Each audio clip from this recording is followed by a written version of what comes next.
Our top story this morning: for the second time in 2 days, the Billings Police Department is involved in yet another shooting where a suspect is shot and killed. The most recent shooting happened around 2 o'clock this morning at the Lucky Lil's Casino at 15th Street West and Grand Avenue.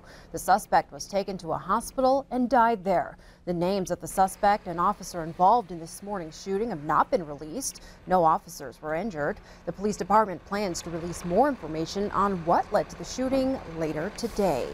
And as mentioned, that was the second shooting in Billings in 2 days. A man waving a knife was shot and killed by Billings police on Monday morning. The 29-year-old suspect, whose name has not been released, was shot after he charged at officers and refused to comply with orders to put down the knife. Officers were called to the Sandra Apartments on North 32nd Street in downtown Billings. They received reports of a man screaming and swinging a knife around in his apartment.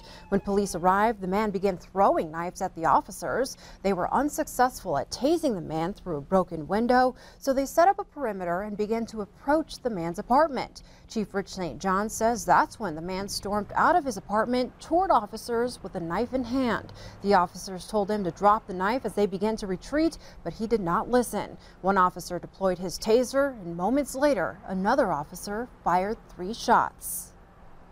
What I see is erratic behavior, why I don't know, and I have somebody charging our officers with a knife. I see them trying to retreat and trying to use less lethal. And unfortunately, we had to use lethal in this situation. The man was shot a total of 3 times and he died at the hospital. The officer who tased the man, as well as the officer who shot him, were both placed on administrative leave per department protocol.